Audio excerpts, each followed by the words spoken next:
Welcome to my 2018 Toyota Proace conversion. So we're going to start in the front here. So this is the TTS spec. So this has a few extra options. Just going to turn it on. So we've got the head-up display, which is just popping up now. Steering wheel controls, active cruise control, and all the mod cons, aircon and all that. Get a very responsible MPG in this one.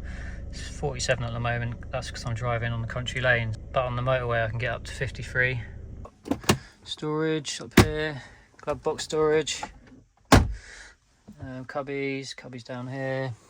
I have installed a little switch here that actually turns a light on in the back, on the back door. In the front here we've got the cool box, 14 litre cool box in here, and that just plugs in just here. And I'll just get out. Got a custom seat conversion here. I've put some Peugeot 208 GT seats in leather and suede. This one swivels. To swivel it, what you want to do is take that cool box, put it on that seat. So I'll do that now. So that's up there. And you can go down to here, little lever.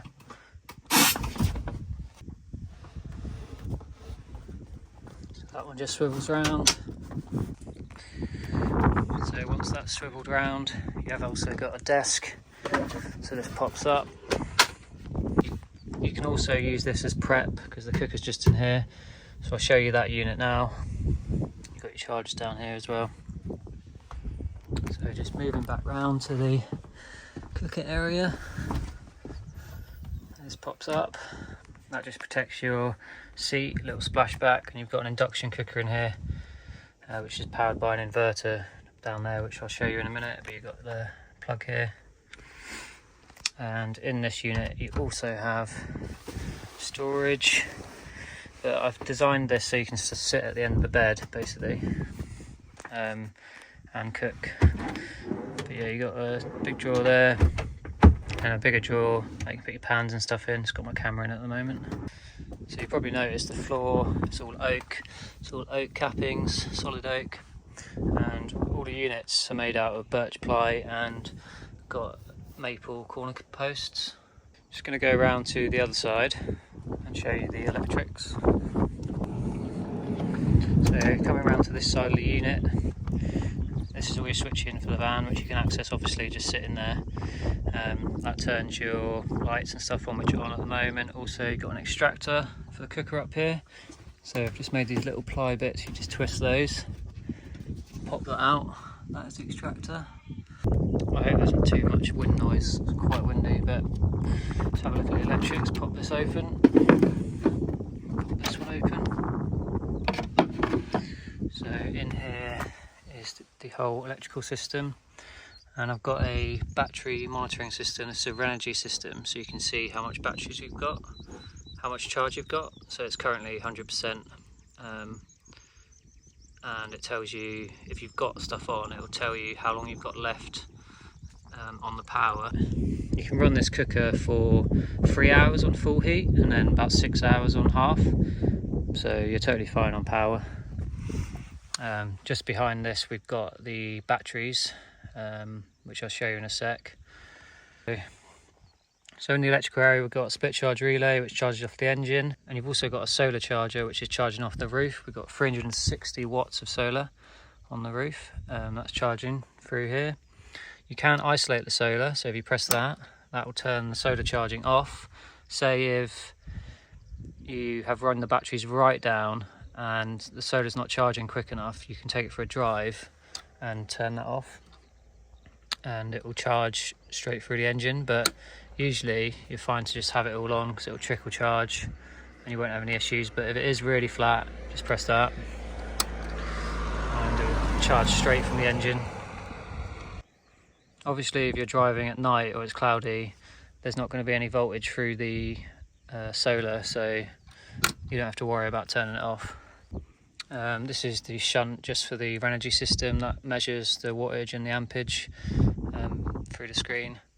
And then you've got all the fuses. I've labelled them all for the various things, various items around the van. And then you've got these big cables here which run into this, which is the inverter, 2000 watts. So a lot of power, but the cooker is 1600 watts, so you need that. But it's got remote power here, so you can just turn it on there. And then also you can use this plug as well, once you've turned it on, for your AC power. In this area as well, you've got a little toolbox here with a wheel wrench and 2 screwdrivers.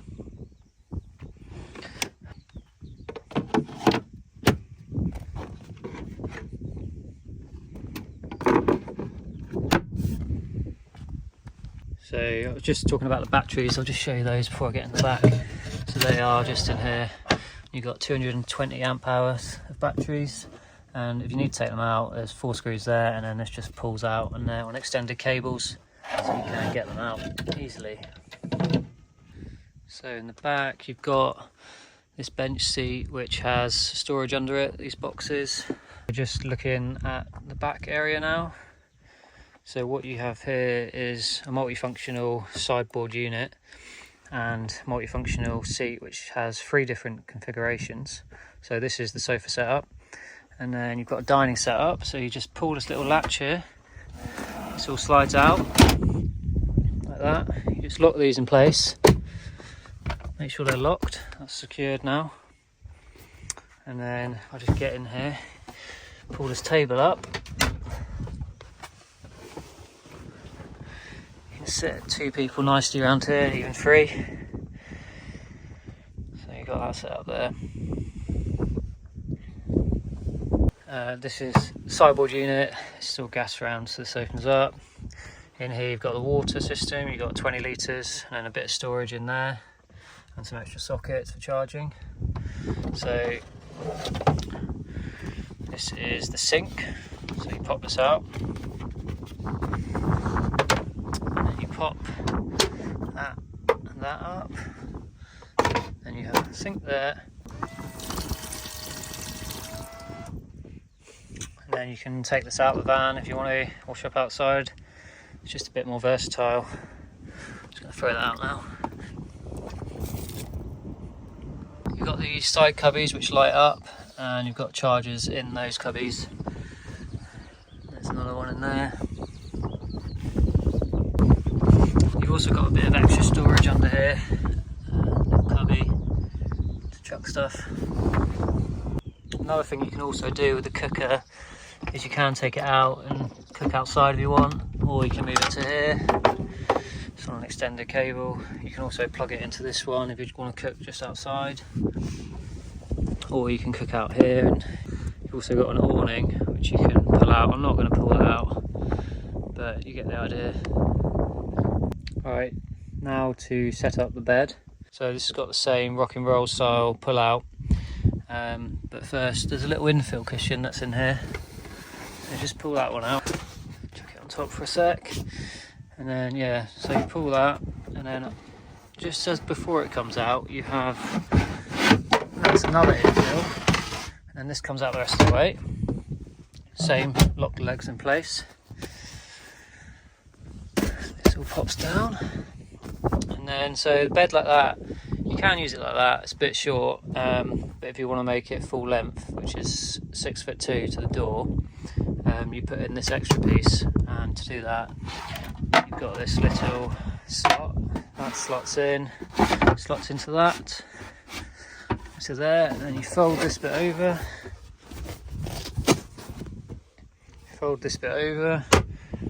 sits on there. There's Velcro on these so they don't slide anywhere, and then you put your infill piece in.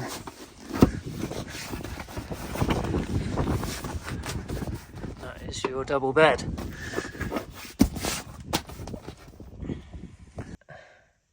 So you also get quite a lot of space with the swivel seat and the sort of angle on the bed there, so you can still sit at the end.